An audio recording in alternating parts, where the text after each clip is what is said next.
The approach, that's the type and method of budgeting, and then preparation, the balancing act that the manager and I have to do before it's approved. Okay, so budget roles. We'll go over the roles first. The roles of the department head in the budget process. We're on page 4 of your sheet if you're still following along. The department heads, they're the specialists in dealing with those who are more generally oriented in their field of service. You know, they're the specialists in that. I don't do their budgets for them. They fill it out, they request it, they send it to me. I'm not the specialist for public safety. I'm not the specialist for public works. So they do that. They center on the identification of needs, and they advocate on behalf of the services request, and they tend to be expansive. Okay? They need to ask for everything that they need to provide their service to the town. Okay, the other role, finance. Finance can be exercised by different officials. There's the finance officer and the budget officer. The budget officer, you would think, is the finance director, but actually the budget officer is the town manager. He has the role of the budget officer. So there are some towns where the town manager is more influential in how the budget is put together. And in that, for finance, we do the revenue estimates, the review of the requests, and use conservative practices. I try to be as conservative as possible when I'm estimating the revenues. And then you have the budget role of the town manager. As it says here, he is the budget officer under the law. He creates the whole out of all the parts. Each department is a part, and he has to create it as a whole budget. And then there's the balancing role. He has to propose a fiscally balanced budget. It's the manager's proposed budget. It's not the finance proposed budget. It's not the council's proposed budget. It's the manager proposes the budget as the budget officer. And to balance fiscally, the budget must also balance service needs, political pressures, and legal mandates. So those three things fall under getting the budget approved. And then it has to abide by the budget ordinance, which is what the council approves. So now we get to the town council, their budget role. They adopt the budget ordinance. As I just said, they do unit-wide in a more specialized view. They have to look at short-term and long-term goals. And then they have to manage citizen requests versus the manager's recommendations. Y'all hear from the citizens. Town staff might not hear as much from the citizens. Town manager may not hear as much from the citizens. But y'all as the council are voted by the citizens. You probably hear from them. And one of the things coming up I'll talk to is where we can get your priorities for next year based on citizens' requests. And then citizens' involvement with the budget. Legally, we are required to have one public hearing. We usually do that the first meeting of June. And then there's alternative modes of citizen involvement, which could be additional public hearings, citizen surveys, solicitation of requests, and they are the eyes and ears of the town. They're the ones out amongst everybody all the time, so when we hear from them, it could be things that we want to input into the budget. And then there's two ways of budgeting the budget approach. I'm not going to spend much time on that. There's line item budgeting and performance budgeting. Most of ours is done by line item, so I won't go into that a lot. And then budgeting the balancing act. Okay, we have several funds with the town of Hope Mills. The main fund is the general fund. That's where all the departments are except for one. Stormwater fund is in its own specific department. Those funds have to be completely separate, and they can only be spent on stormwater. Streets has something similar called the Powell Bill Fund. Streets has a department in the general fund, but they also have a separate fund called the Powell Bill Fund. Not Power, Powell. That's the name of the bill that was approved by the state allocating those funds. So it's called the Powell Bill Fund, and that money is designated just for streets and sidewalks. We get two allocations during the year for Powell Bill. We get one in October and one in December, and it stays in that separate Powell Bill Fund, and it can only be spent on streets and sidewalks. And then we have capital project funds, capital reserve funds, and we do not have a utility fund, but most towns that have water and sewer also have a utility fund. Then we have budget preparation. Okay? When you're preparing the budget, the revenues must meet expenditures. It has to be a balanced budget. I worked for a town one time, and the manager wanted to propose an unbalanced budget to the council just so the council could see the difference between the requests and what the revenues were, and wanted the council's input on how to match that. I don't believe in doing that. It needs to be balanced. When we hand it to you, you can see in the budget packets that you have, there is a column that says department requested budget. So if you want to see what the difference is between what was requested, what the revenues are, it's in there, but you don't have to make the determination as far as getting it to balance. Okay, so that's balanced budget. Okay, and then we're to budget preparation, the budget calendar. Okay, so you've got the last sheet, the last page of your document there is the proposed 26 budget calendar.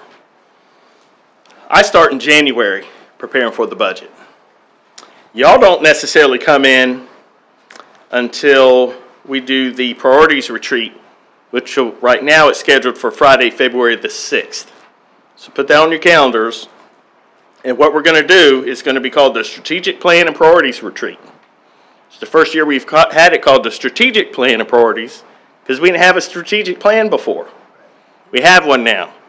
So we've got a facilitator that's going to come in that's going to help us get from our strategic plan, incorporating it into what we're doing, and then base our priorities on that going forward. So that's what we're going to do on Friday, February 6th. Get your priorities for next year's budget, and then how that incorporates into the strategic plan that we approved this past year. And then after that, I'm working on getting the current year estimates. Because the current year has to be finalized, so I estimate out the current year before we start next year. Then the week of March 2nd, I send the budget worksheets out to the department heads for next year. Then the first week of March, we're hoping to have the town board strategic budget retreat. It used to just be called the budget retreat. Now it's the strategic budget retreat again, because we have a strategic plan, and we're going to incorporate not just the council's part, but it's going to be the council and the department heads working together to see the priorities that y'all have set, what the department heads have requested, and merge both of those into the strategic plan and future of the town. So that's the budget retreat in early March. Then for town committees, we just started this, last year, the year before, having town committees present to the board their request for next year's budget. We're hoping to do that the second meeting of March. And then I need to have the completed requests from the department heads by the end of March, the week of March 23rd. We compile it all, and the mayor, and Grilly, you had one once before, into a budget book, that big old binder with every single request in it from the department head. So you get the exact same thing that myself and the manager have as far as the budget. It can be overwhelming because it's a lot of information, but you get to see everything that we see, every request from the department heads. So I have to have that back by the week of March 23rd. Then we have meetings with the manager and myself and the department head. We try to get the budget balanced by the end of April. We give it to department heads, make sure they can live with that. Most of the time they have to. And then we get you a copy, usually by the first meeting of May. And then you see there's one date that has a blank in it. After you receive your copy of the proposed budget from the manager, we set a budget workshop. That's where we go through it and have all your questions asked and answered. But we won't know that meeting date until y'all set it, probably the first meeting of May, the meeting you receive the budget. Then the first meeting of June, we have the public hearing, and then either the first or second meeting of June, we adopt the budget ordinance, and then the budget process is complete at that time. And it wears you out, right, Chancellor?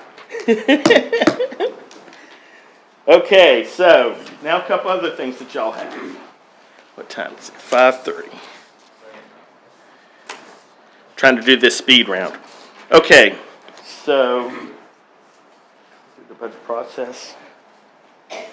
Okay, so one of the things you have in your packet of information is this.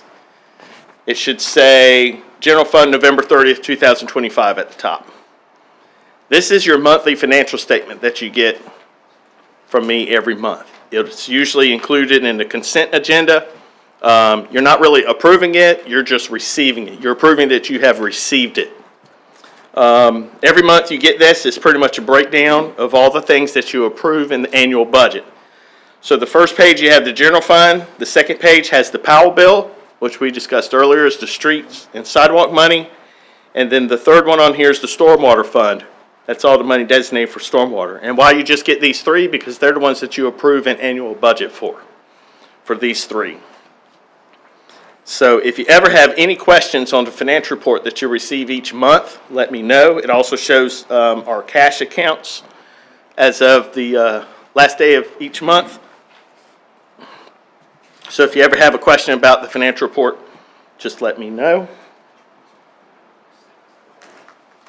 Okay, budget amendments.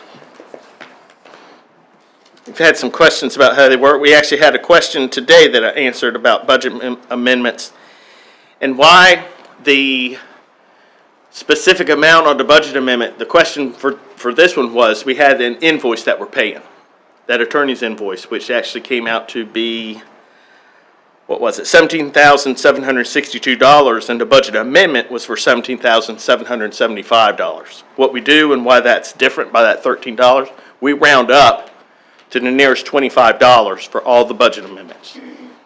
So I don't want to deal with, $1, $2, $3, so forth. It's all at increments of $25. So everything either ends in 0, 25, 50, or 75. So if you ever see a budget amendment that doesn't match the amount exactly, it's a little bit higher. I round up just to make sure everything's covered, and then it's easier to track as far as the budget side.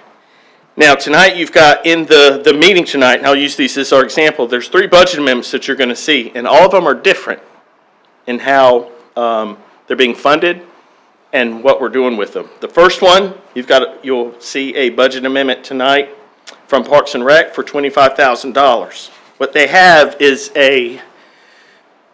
they've got a service of work orders that costs $25,000 each year. It's a system on a computer that work orders can happen through the system. So it's designated, here's the work order, here's what needs to happen. The maintenance crew or building supervisor, whoever's working that work order, can see it in the system. They get it done. When it's done, they put back in the system, this has been completed, and here's everything that was involved with that. So they know that it's done, it's been tracked, and everything. So that system is $25,000, and how they're paying for it, every time we have an expense, we need a revenue to go with it. The revenues they've had an increase in revenues in their Parks and Rec services for athletics this year. So they're using their extra revenues to cover the cost of this. So anytime you have the budget being added to, I have to do a budget amendment, it has to come to the council. So we're adding $25,000 expense, and then we're also adding $25,000 in Parks and Rec fees to cover that expense. So when you see that tonight, I think a couple of these are on consent. That's that budget amendment. The other one you're going to see, the one I just addressed earlier about the attorney's fees. Hey, Drew. That one. Hold on one minute. Mayor Pro Tem's got a question. Okay. So just for my clarity and my understanding, thank you for that explanation. If I'm going too fast, just stop me. Is that something that will be planned for future budget purposes? Yes, what'll happen, this is the first year we're using it. Okay. Next year, it's probably going to already be requested and asked for in their budget request. Okay. Yep. That was one of the questions that I had. Thank you for that. Good question. It should be in their request for next year's budget. Okay, so the next one, where was that? Okay, the invoice that we have to pay. Council approved an invoice a couple of meetings back, and now it's come time to pay that invoice. They approved the invoice, but it didn't approve how it was going to be funded so I could pay it. So we're adding it to contract services under the governing body department, since it was instituted by the town council, and I don't have a revenue to cover that because we're just 4 months into the new budget year. Usually if I know I've got extra revenues, it's later in the budget year when I know we've got more coming in. So we're just using fund balance.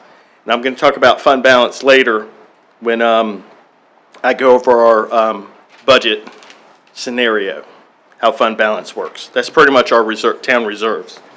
It's funding that. Hold up, Drew. Go ahead. Okay? Mayor, for that recognition. I did have another question on that one. Since it's in the minutes written for the amount that the body originally approved, and I noticed that the amendment, as you said, you round up, Right. would that need to be an amendment or an adjustment to the minutes because the amount approved was the actual $17,762, not the seven? No, because you're approving the budget amendment separately.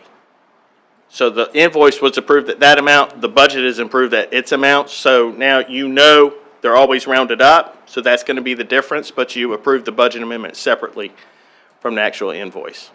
So for the purpose of the, what do you call it, the clarity of the minutes that were originally recorded, would the minutes for the meeting need to be amended or no? No, May, Okay, thank you. Ashley, do you have it's just something? recorded as two separate things. yeah, so just for clarification, the minutes are recorded as it occurred, so, there was no change on the back end. What will end up happening is that the future minutes or current minutes where the budget amendment is approved is gonna reflect that change. Thank you. Thank you. That was it. Thank you. Okay. While we're at a stop point here, is there any other questions from board members before we kind of move on?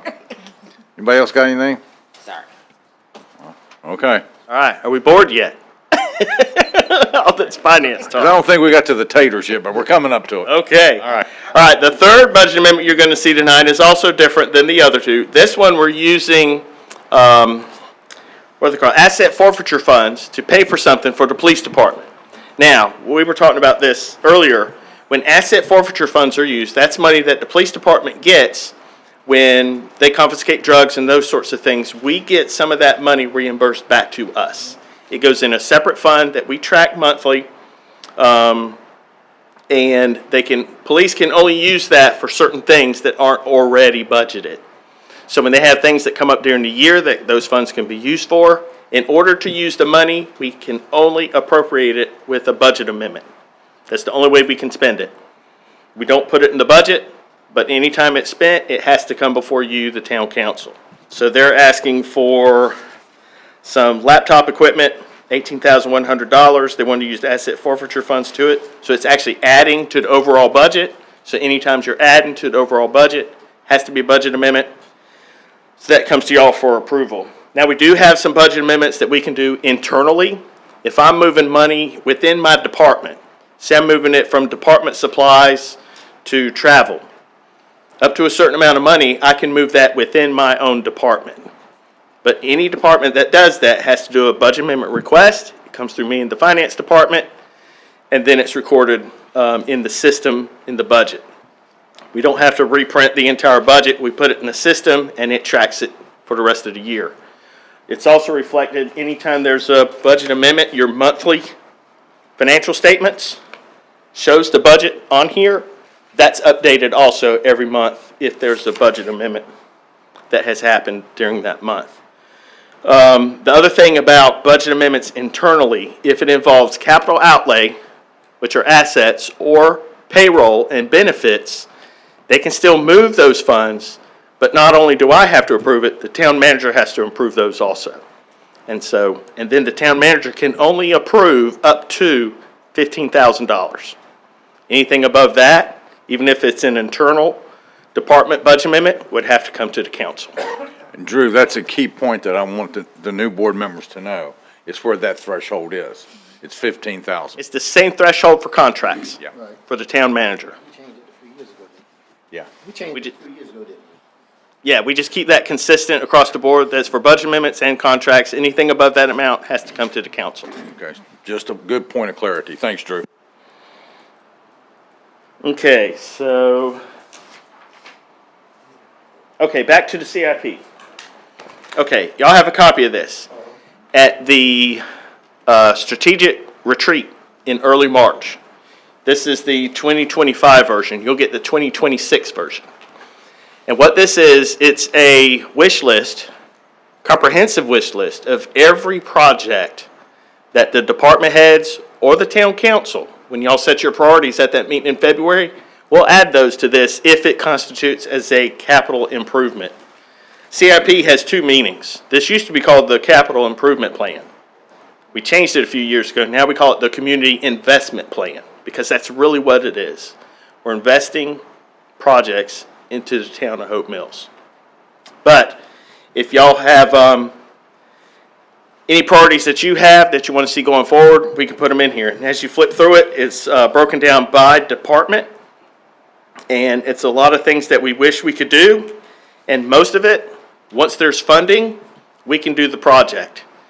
If you know, Heritage Park was in this book since I've been here, years and years and years, just in here. Until we got that Partif grant, and then the matching funds from Rouser's office, then we were able to do the project.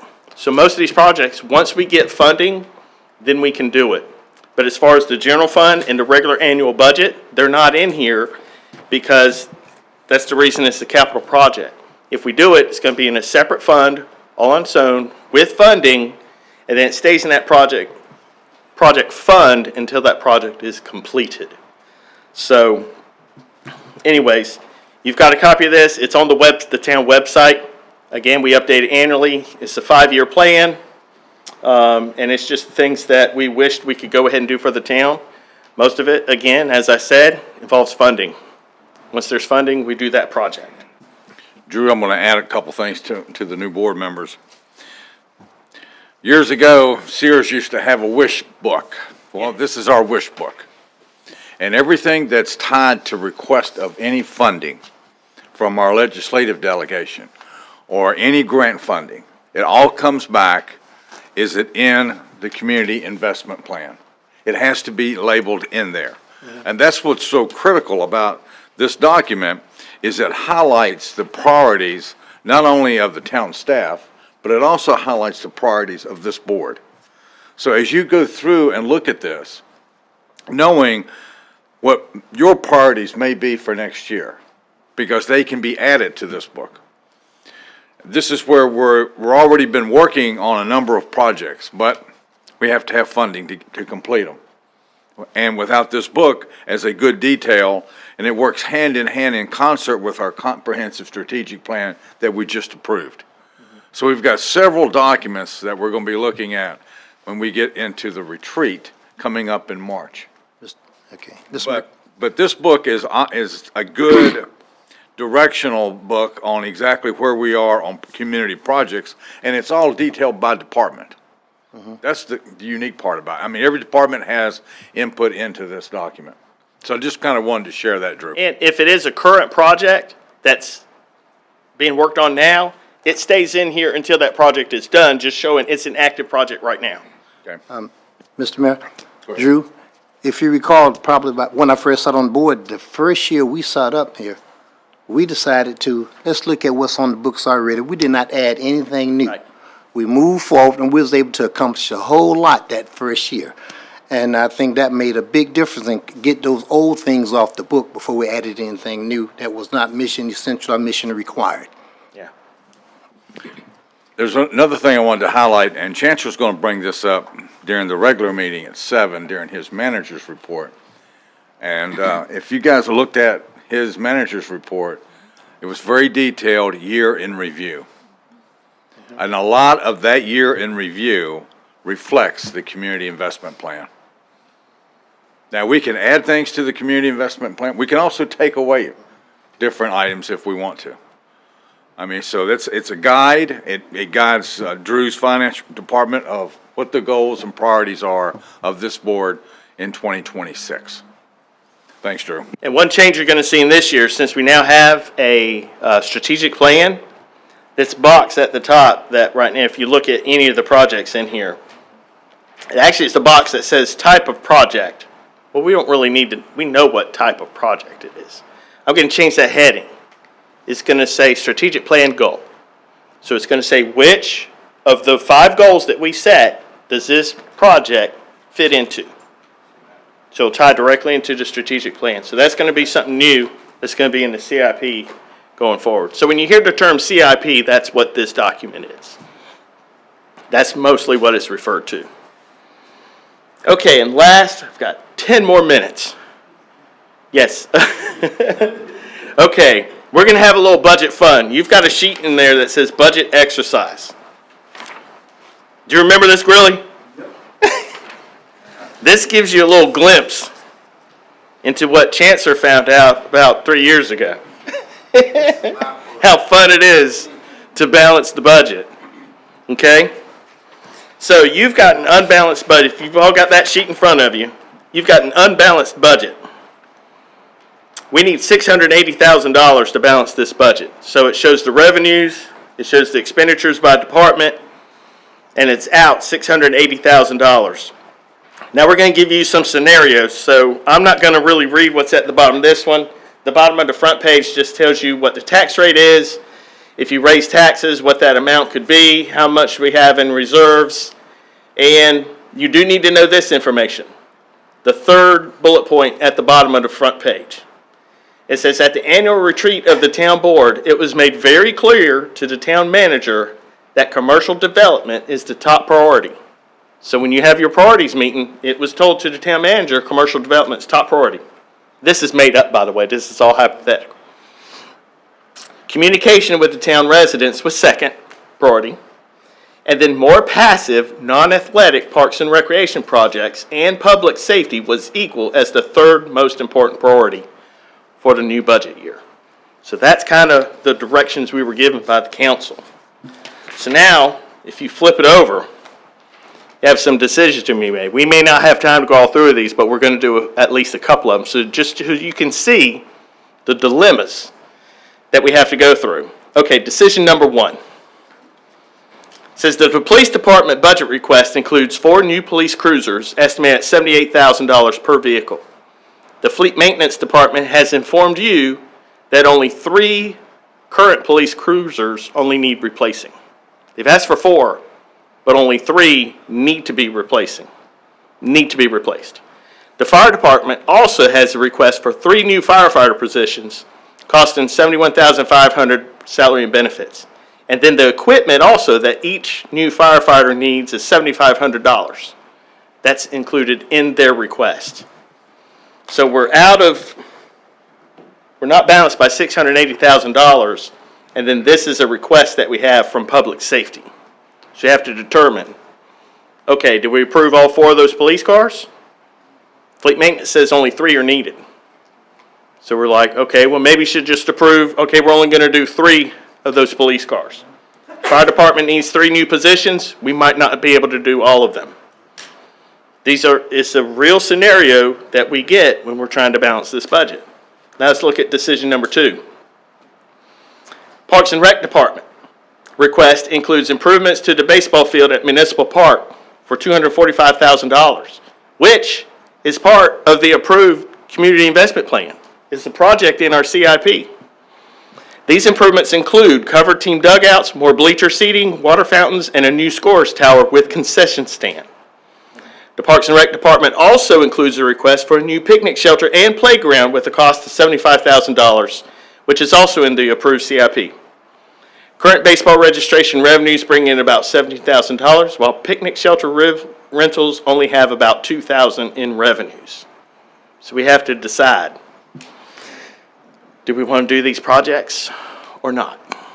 Okay, let's look at number 3. The Public Works Department request, this is in their request, includes a contract to have 8 town streets repaved. The project is in the town CIP, and they are in very need of repair. The town averages 12 streets annual that need repaving, but we can only afford 8. So we're already behind.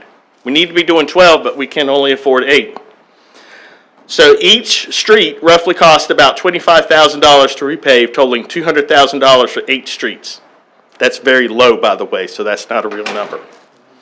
The Public Works Director has looked into purchasing the equipment needed for the town to do its own street repair, instead of hiring an outside contractor. The initial cost of repaving equipment is $500,000, but it would cost $75,000 in materials to do 10 streets while using the current amount of staff. Only the paving contract is in the request. So in this one, they've requested $200,000 for a contractor to do 8 streets. If we buy the equipment for only $75,000 a year, plus the equipment cost, a one-time equipment cost, we can do 10 streets a year. So we have to think, should we buy the equipment, do more streets, and it's only 75 annually? So in that sense, we could get debt, we could borrow the money, buy the maintenance, the equipment to do the streets. You divide the $500,000 by 5 years to pay for it.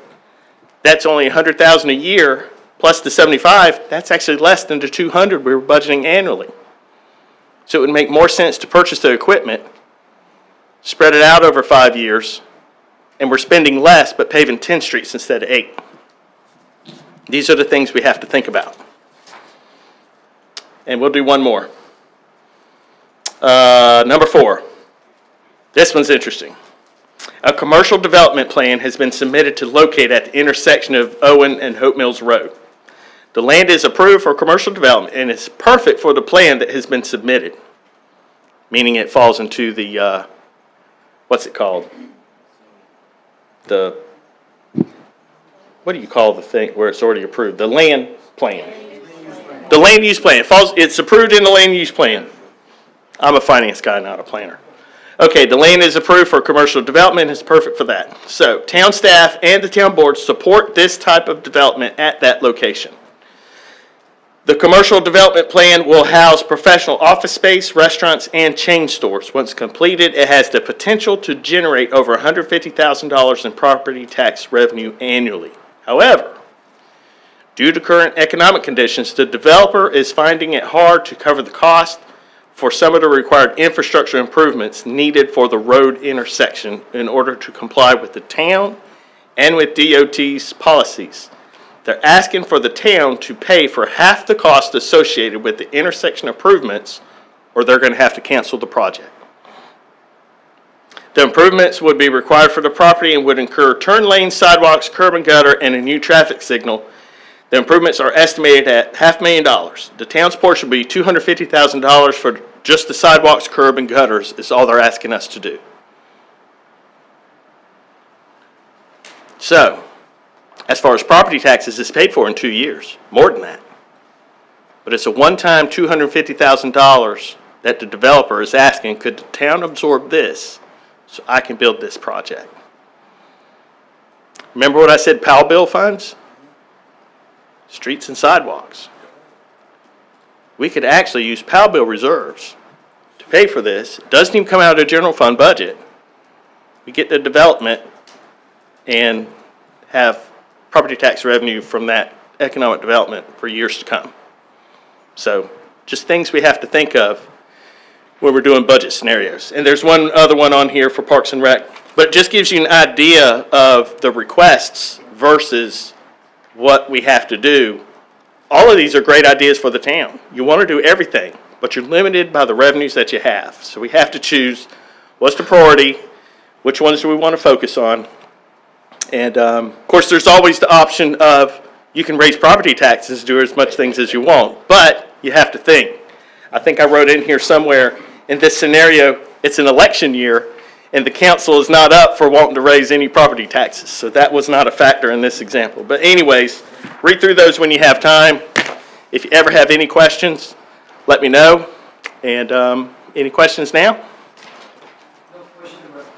No question, but excellent information for a group of new council members coming on board. Excellent. Thank you. Thank you, Commissioner Mitchell. You have anything, Commissioner Hamilton? I think you've got a bunch of questions, don't you? Well, I did put it in writing, but I think we were gonna talk about that later, or do you wanna? Which one? Questions? If you got finance questions, now's the time to ask them. I think I already talked to Drew a little bit ago about the questions that I had before the meeting started. Okay. about debt expenses. I didn't know exactly what that was all about. What vehicles, I figured it was about vehicles, I just didn't know which vehicles it included. I thought maybe it was the police vehicles, but those are leased. So this was about fire trucks and things like that. So that pretty much answered that question for me. Well, this is why we have this forum, this workshop, is to get the information, get a good educational overview. But I'm pretty much here every day, so if you ever have questions, you can If just you've got any questions, get an email to Chancellor or Ashley, or you can send it to me. But any response that I give, I'll give back to Chancellor and Ashley, because it could be something that they send out to the entire group. well, normally that's what the protocol is. If Yeah. any board member sends in any questions, then Chancellor will address those questions, and then the answer comes back to the full board. Yep. Because it may be a question that someone else on the board may have asked or would like to ask. So it's sharing of the information. Drew, back to our midpoint. Are we on par? We're 4 months in. Are we on par? 4 months in, I gotta run to the other meeting. I gotta wait till you finished up with this. You gonna break for a minute?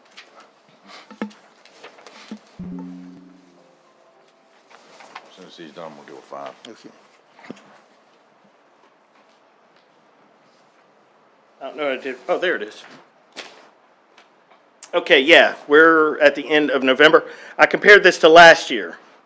The only thing that's mainly different from this year to last year, some of the departments are a little high, but we've got the rest of the year to try and get that straight. That's one of the jobs that I do. A little is high in everything within expenditures budget. or revenue? What's that, revenues? Yeah, are they a little high in expenditures or No, revenue? the revenues right now are a little bit lower, but the distribution I got from property taxes last year, for some reason I got it in late November. This year I got it in early December, so it'll be in next month's. Okay. So where it looks like property tax collection's only at 20% right now, last year that was a lot higher. Yeah. This yeah. year, they'll be made up in December. That's One kind thing of you the have to reason I realize, asked that. even though we're budgeted to have $11 million, almost $12 million in property taxes coming in, we don't normally get that till like December, January. Everybody pays their property tax at the end of the year. Well, then that has to last us the whole year, till the next year come November, December, January, when people are paying it again. So we get sales tax monthly. A lot of them are monthly, but property tax is pretty much, we get a bulk of it in 3 months, and then we spend it down for the rest of the year. So we're gonna have a lot of money the next few months, but then over the rest of the year, it gets spent down. So we just came out of our low cash time. And if y'all noticed last year, we spent a lot of money out of our reserves. So cash has been low the last several months, but now it's picked back up again. Next summer, it's gonna get back low again. That's one of the reasons why each year you wanna try to build up your reserves, not spend it all, because we do come to a cash situation, late summer and early fall each year. I have a question. I know that, or what I saw was that we had already made up the 2 million that we lost in sales tax with the new tax increase. Yeah, because we made that up with a property tax increase. Right, so how much in excess did we make other than the 2 million in sales tax? When you say excess, How much more of the sales tax do we have, not including the 2 million? I'll tell you this, sales tax, I budgeted for this year, $4,015,000. That's what we'll have above the 2 million that we made up for the sales That's in tax. property taxes. Okay, I keep those revenue line items separate. Okay. So property tax is gonna be higher than last year because it's in that account instead of sales tax. okay. Normally, sales tax, I try to do a conservative number, but since this is the first year that we've switched to ad valorem instead of the old version, it was hard to project what is that amount going to be. I budgeted $4,015,000 for sales tax this year. That's down from, I think last year it might have been 5.4, something like that. So that's that difference that we're getting lower. So that's what has to last us, After we just got October sales tax Friday. My estimate for this year, based on the first, July, August, September, October, 4 months, is like $4,015,000. And I'm like, man, I tried to be conservative, but right now I'm dead on. So hopefully we'll get more sales tax after the holidays. Hopefully it'll be higher. I'm hoping it'll come in higher than my projection, but if it comes in dead on, I projected too well, but I'd rather it be higher. But right now, it's dead on my estimate. Okay, thank you. What expenditures are a little bit high? You mentioned that earlier. I don't want to go into detail on that right now, since we're just this will be November, that's 5 months in. We're still working on getting some things as they need to be, but we've got several months to work that out. So if there's definitely issues in that, usually what I'll try to do, if by the end of the year we don't have a way to work that out, the budget still has to cover every expenditure. Then usually in one of the meetings in May or early June, I may come with a budget amendment saying this has to be covered. I didn't have a revenue that could go with it. So in that case, but, you know, because it has to be budgeted for. So I kind of wait and see, are the revenues going to be higher? Like if sales tax comes in higher than my estimate or what was budgeted, I've got a revenue to cover that. But I won't know that till later in the budget year. But we try to keep it budgeted as it happens, but there are certain things that come up that are unanticipated. So we'll either do that a budget amendment when that happens, or I'll wait and see if there's revenues to cover it. Good deal. Before we wrap up, Commissioner Trimble, do you have any questions? Okay, Mayor Pro Tem? No, thank you very much. Thank you, Mayor. Anybody else? We thank you, Drew. All right, well, thanks. I hope that was interesting enough. We thank you, and we thank your team. We're going to take a 5-minute break, and then we'll pick back up in about 5 minutes with legal. Meetings laws, this comes up a lot when new board members come on. The question is, can we meet outside of the meeting? Are we allowed to have conversations? Are we allowed to discuss town business? And the answer to that generally is yes. The exception is you cannot meet as a quorum, as a majority of the board, to discuss town business. Now, you can meet as a quorum to discuss anything else. So, you know, the entire board could get together and have dinner at a restaurant, and that would not be a violation of the open meeting law. It would be a violation of the open meeting law if at dinner you started talking about town business. So, a violation of the open meeting law would require a quorum of the board gathered together to discuss business at the same time. There's also been some case law recently about emails. Emails generally do not constitute an open meeting violation because one of the requirements under open meeting laws is that communication be simultaneous.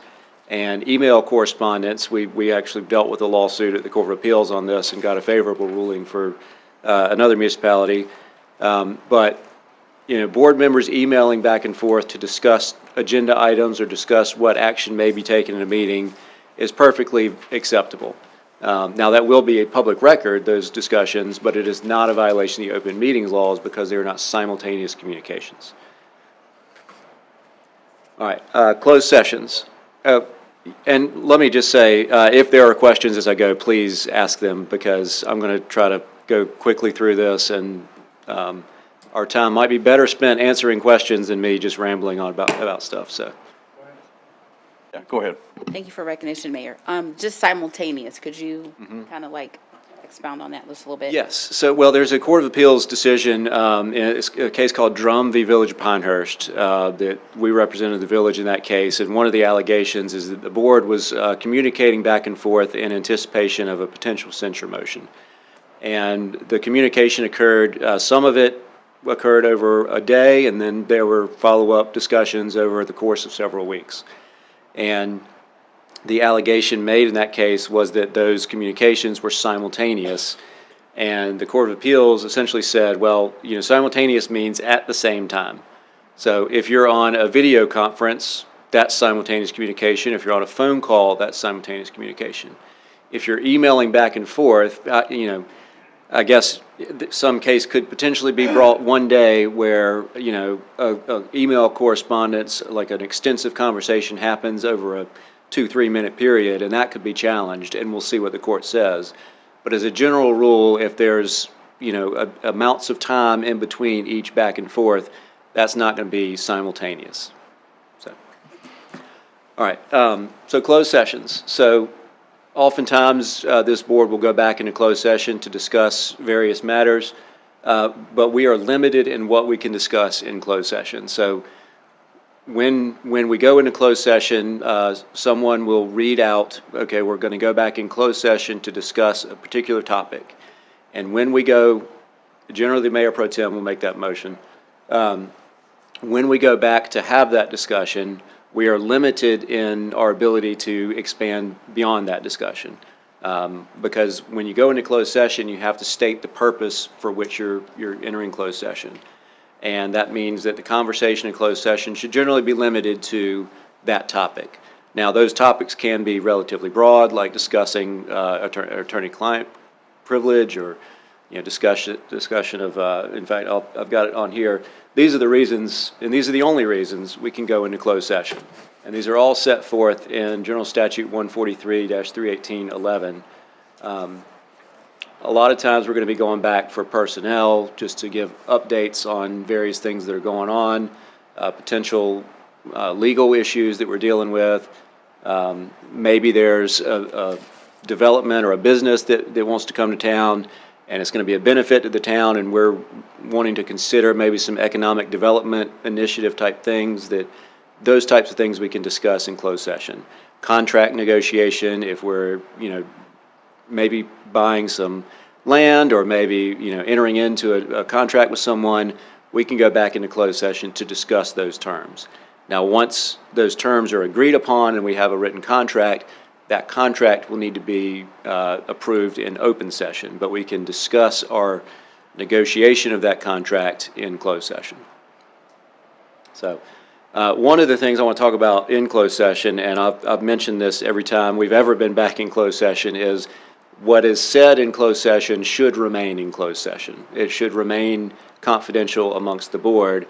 Otherwise, there's really no purpose in going out into closed session, because if you go into closed session and then everybody comes out and starts talking about what was discussed, well, you immediately lose the rationale for going in there in the first place, which is we're trying to keep that information confidential until such time as we no longer need it to be confidential.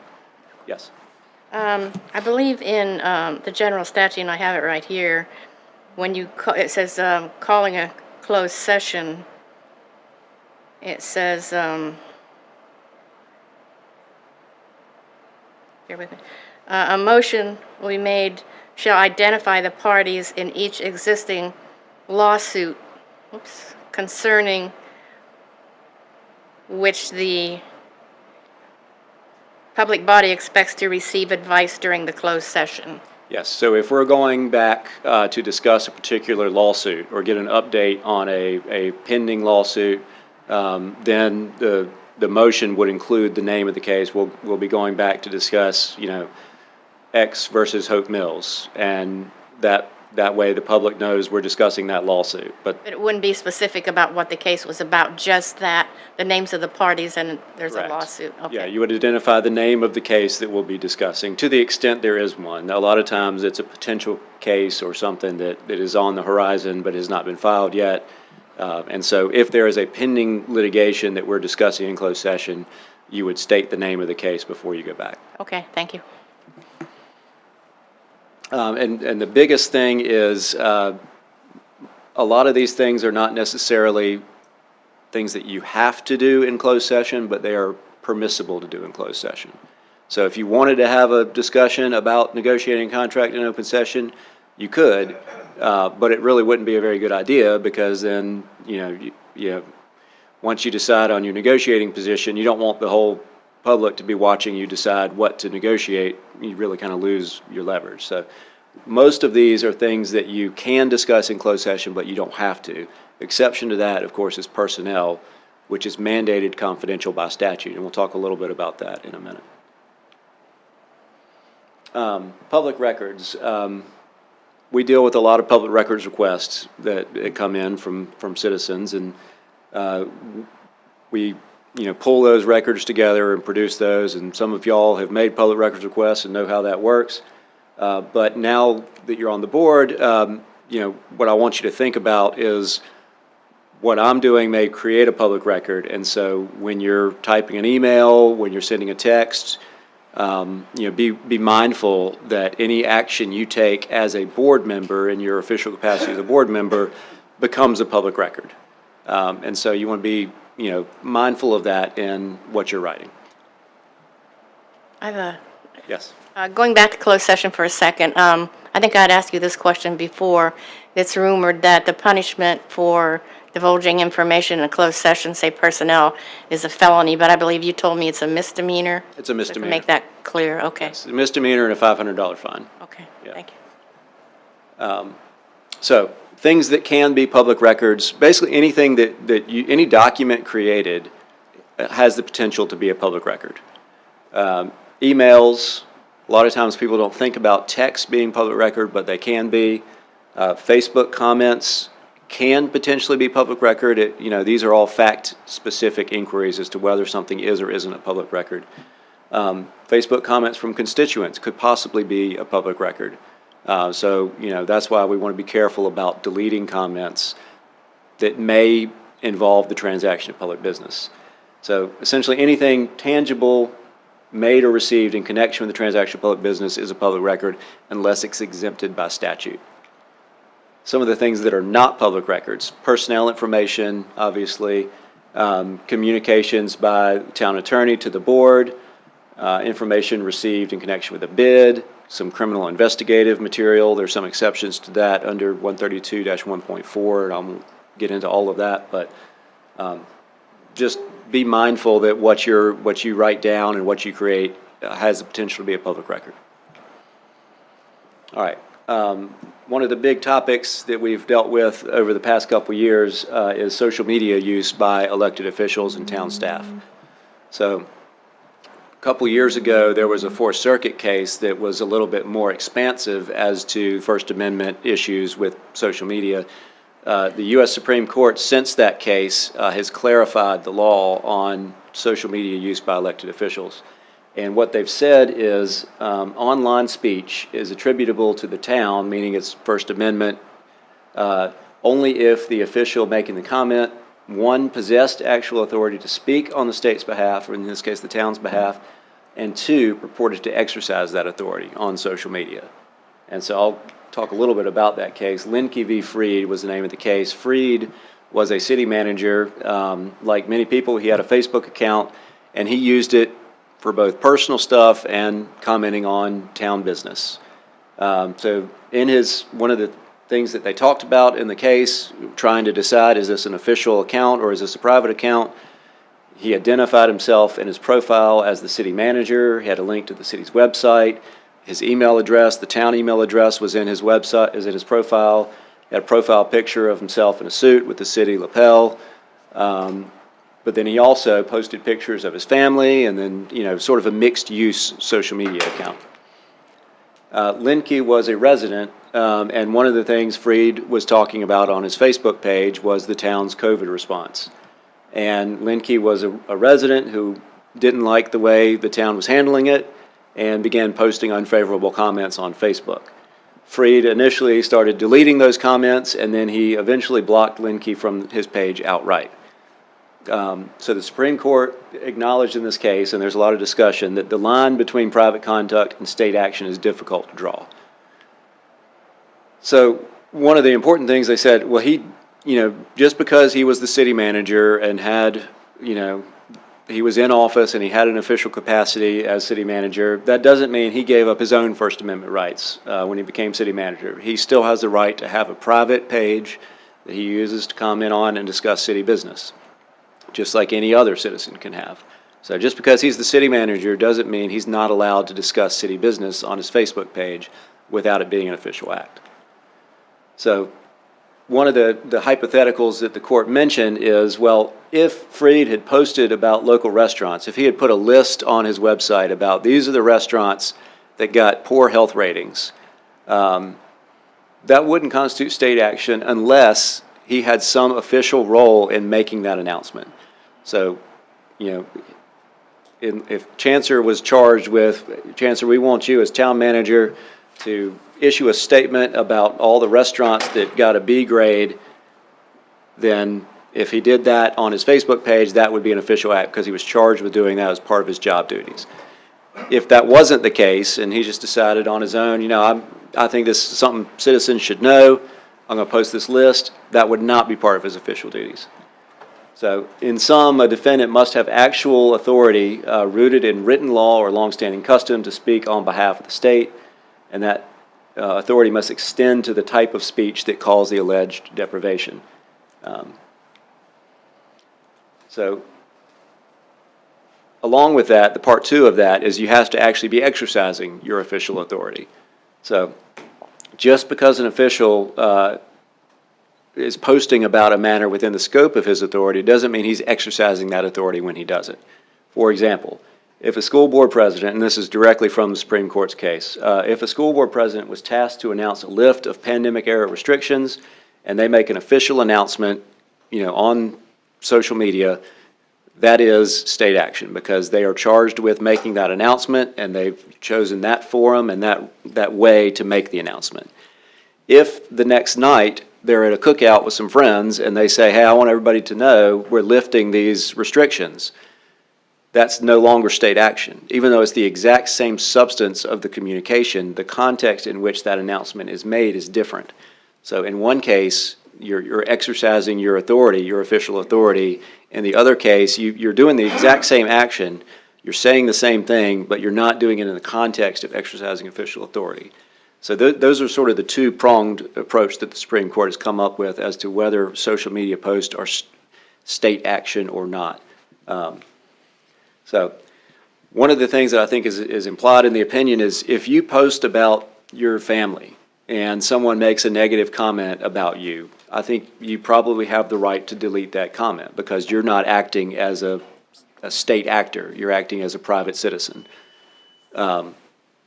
There's a difference between that and blocking, and the Supreme Court, this is direct language from the Supreme Court's opinion, because blocking is a page-wide basis thing, like you can't block someone from certain parts of your page, you either block them or you don't.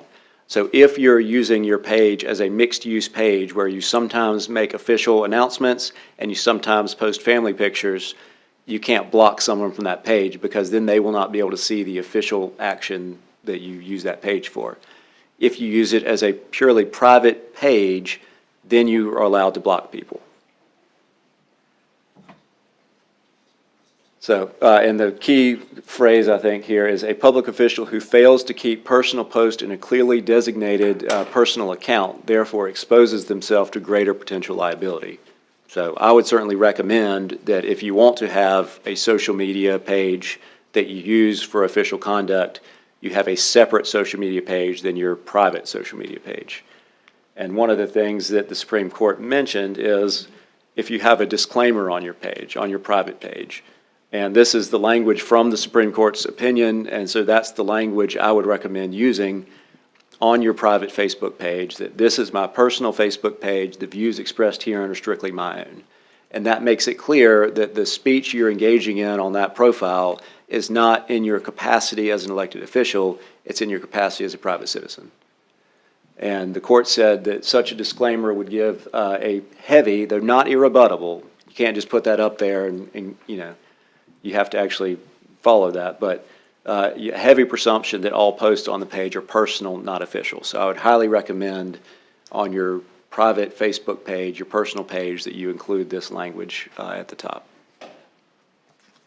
Any questions on social media before I move on? I have a question. Yes. When I looked at tab 3 on the procedure for requesting and maintaining social media accounts for boards, committees, and commissions, on number 2, it says boards/committees/commissions should have process for removing and reassigning social media management duties when an appointed official ceases their service. Administrator privileges, I'm not sure what they mean by administrator. My guess is this would be about a town-run social media page. For Okay. example, there are some subcommittees that have a designated Facebook page Okay. for that committee, and that would be one of those examples of an official account rather than a personal account. And the reason is because it transfers over to the office holder, not the individual. Okay, because the wording in here, some of it is a little bit confusing, so. Yeah, and maybe we can work on clarifying that, but Okay. my guess is that's what that is intended to Okay. refer to, is those pages that are operated and set up by the town for a For particular. the town's committee. IT employee. Correct, Okay. yeah. So that would apply to official pages, not your personal page. Okay, thank you.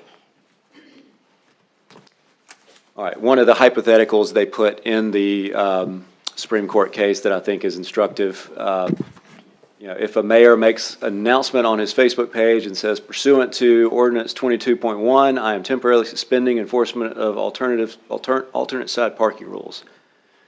You're expressly, in that case, invoking state authority. You're saying, in my capacity, I'm doing it pursuant to this law. So that's a clear expression of I'm posting this as a public official, not as a private citizen. The fact that the order is not available elsewhere also makes it clear that you're purporting to discharge an official duty, because if you're making that announcement on social media, not on some other venue, this is the only place you're making it, then it makes it more clear that this is a official act. In contrast, if that announcement is made on the town's website, and one of you as an elected official copies the link and posts it so everyone sees it because you want you want people to know that this is out there, that's less likely to be an official act, because the official act was the posting of it by the town. And you're just sharing that information just like any other private citizen could do on their Facebook page. All right, so let's move on to personnel matters. Important to remember that all personnel matters, with the exception of the town manager and myself, are handled by the town manager. He is the individual that you have designated and is designated by statute to run the town and make all employment decisions. The role of the board in personnel matters is limited to making policy, essentially, policy and budgeting. So you can decide that we want to fund a position, and then you task the town manager with filling it. Or you want to defund a position, or you want to change, y'all are in charge of the budget and y'all are in charge of policy. But the actual decisions about who fills what roles and employment matters, that rests with the town manager. So it's really important that we not get mixed messages, right? So the board acts as a board.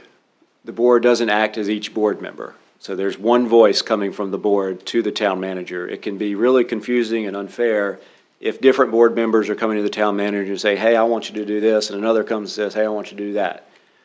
So when directives are given to the town manager about any personnel issues or anything really, it's important that that comes from the board as a whole, and that means the majority of the board usually.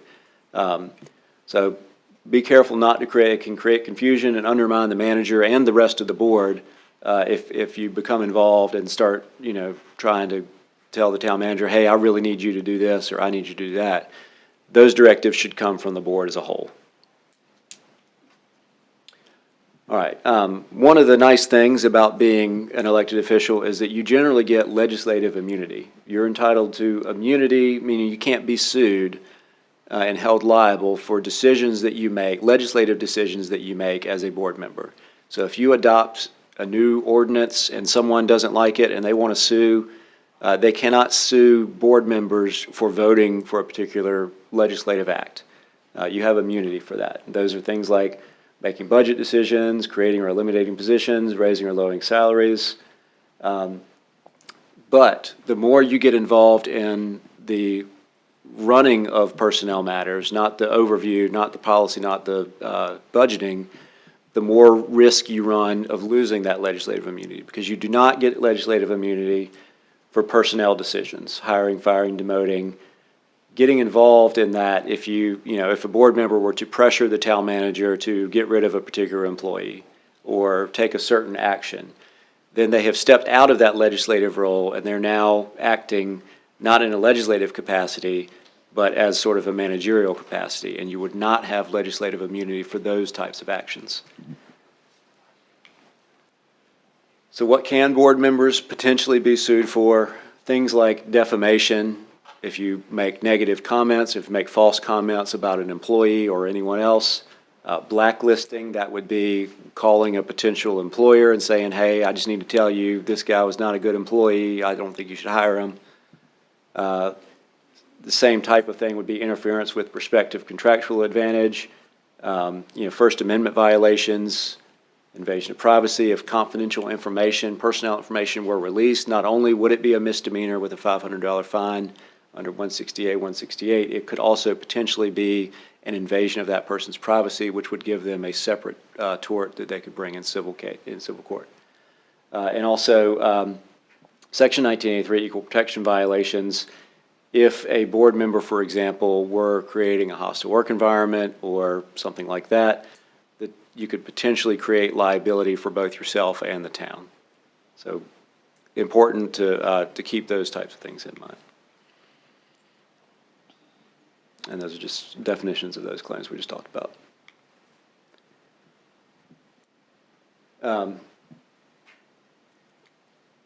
Again, like I said, you can create liability both for yourself and for the town if you engage in any behavior that an employee believes is discriminatory, if you make discriminatory comments, if you take action to create a hostile work environment, anything like that. So just be mindful of that. This is the language in 168, 168 that mandates that an employee's personnel file be confidential. Notice the broad definition of personnel file here. Any information in any form gathered by the city with respect to that employee. And by way of illustration, but not limitation, related to all of these things. So essentially anything that we learn as a town about an employee because they're here as an employee is personnel information. It's any information in any form. So any question about whether something is personnel or not, if it's about an employee, err on the side of it being protected, confidential personnel information. And again, as we discussed, there is a misdemeanor civil criminal penalty for that, Class 3 misdemeanor, and a $500 fine potentially, as well as, like I said, potential civil liability. All right, so under 168, 168B, these are the lists of things that are a matter of public record with respect to each employee. And it's generally, basic information about that employee: name, age, salary, date of employment, current salary, current position, decreases or, in position, or promotions, demotions, things like that. The only document that is a public record falls under number 11 there, and that is if there is a termination or discharge for disciplinary reasons. That notice of termination is a public record. So that is the single document that is a personnel document that is a matter of public record. Any other document about an employee is confidential. And there are some exceptions by which that information can be released. If there's any questions about any of these exceptions, I would ask you to defer to myself or the town manager about that. For example, under 168, 168C7, this would be the one that might involve the council. If an employee, for example, leaves their employment and is going to the paper and saying, you won't believe what happened to me at my job, and the town of Hope Mills did this and that, and we believe that that is an unfair characterization of what occurred, the council actually has the authority to adopt a statement explaining the reasons for a particular personnel action. Now, this is something that I have done on very few occasions, but we have done, but it's something that we do have the authority to do if there's, for example, a lawsuit or a news article about something. We do have the right to respond in a limited fashion, but it takes a specific process under the statute. I have a question. Yes. This is just kind of an example.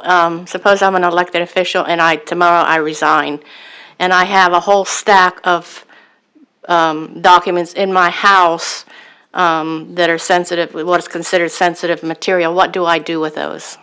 You would return that to the town. Okay. Probably to the town manager or the town clerk. All right, thank you. Yeah.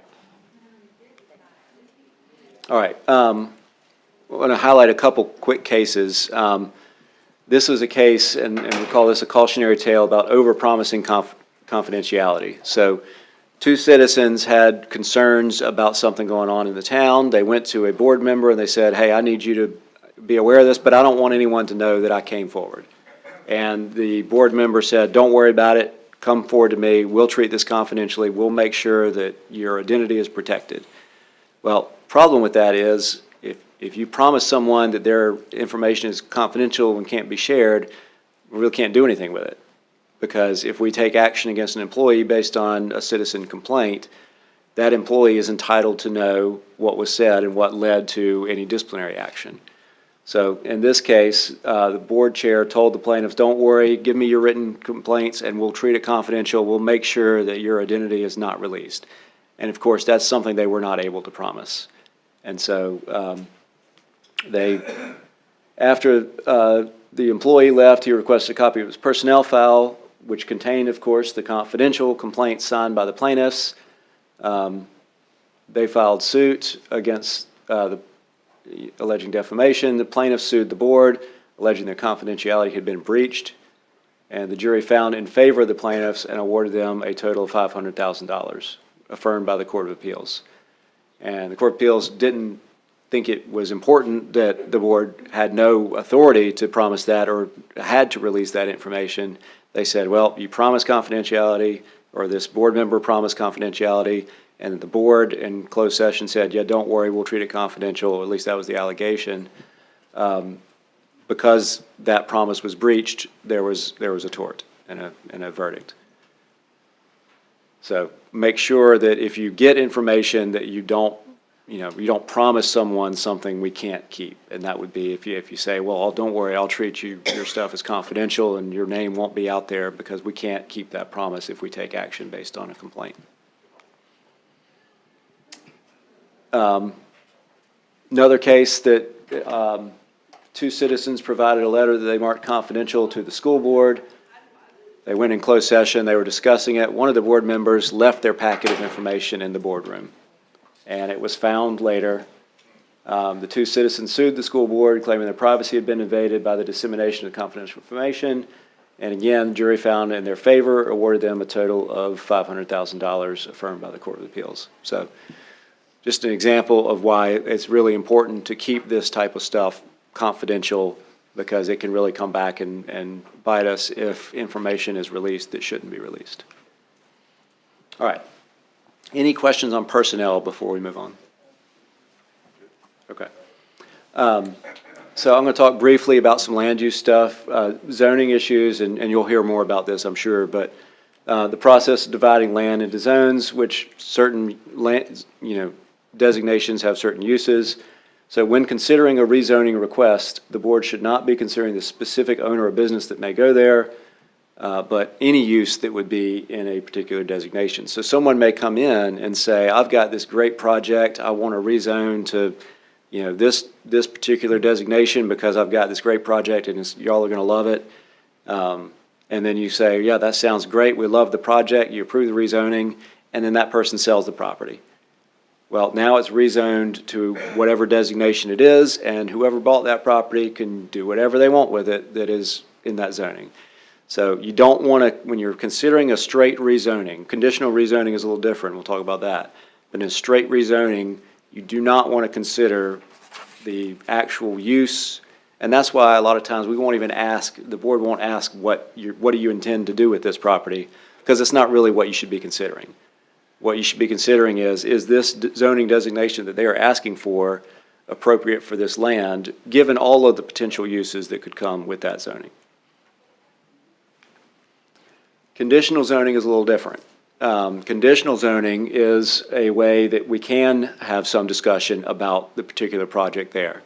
The landowner will come in and say, okay, I've got this project, and we're able to have discussions, and town staff is able to work with the developer and come up with some conditions and things that will be put into place. Now, importantly, those conditions have to be agreed on by the town and the landowner and the developer.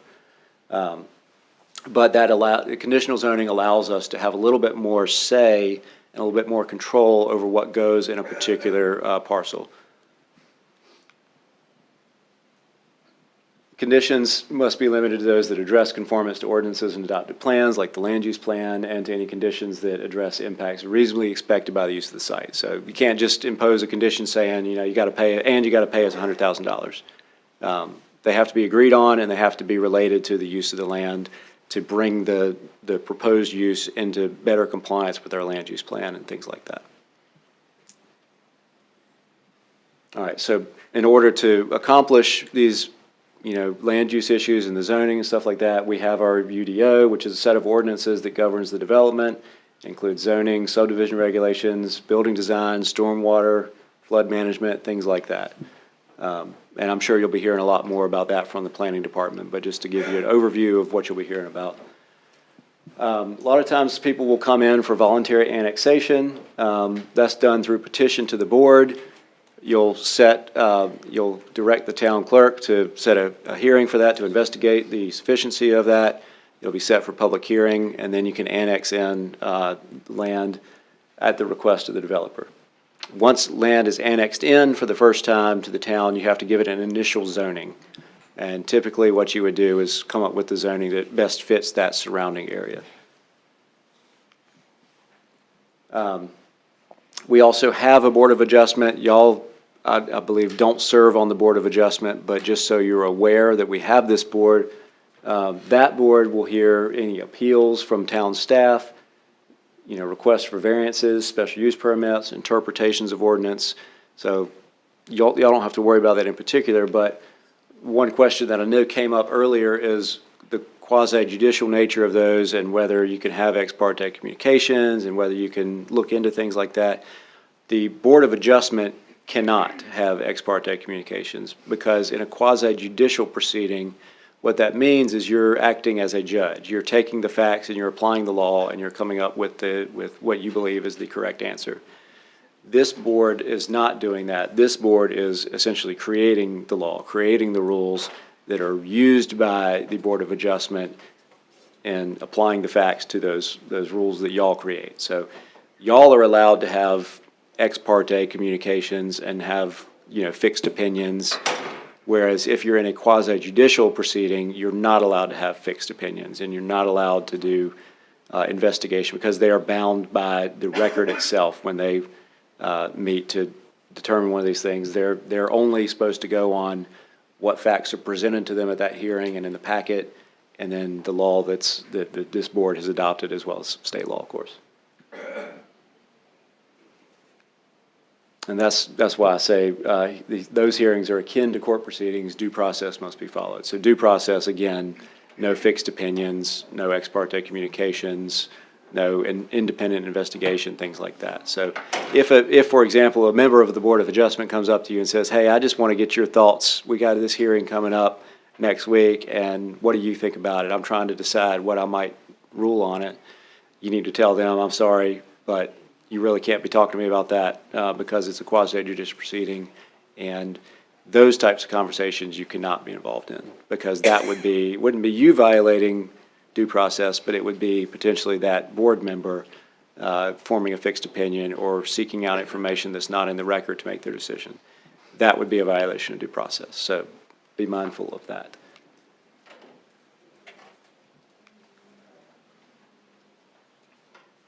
These are the types of things that would be something that they could not do. So, and I believe that's all I had in my brief presentation. And again, we could go on for hours and hours about legal issues with municipalities, but are there any questions or thoughts or concerns or anything that y'all wanted to talk through while we're here? Board members, anything? I asked mine. You good? I'm good. Okay. Mr. Marley? All right. Mr. Trumbull? Mayor Pro Tem? I'm good, thank you. Dan, I think we're good. Okay, thank y'all. Thank you very much. This concludes our special meeting on municipal finance overview and the process of budgeting, and now our legal update. Our next meeting on January 5th, we will continue our department educational workshops. We're not having any dinner type meetings. What we're doing is we're going to schedule either a 5 or 5:30 or a 6 workshop just to have the departments come up and brief the new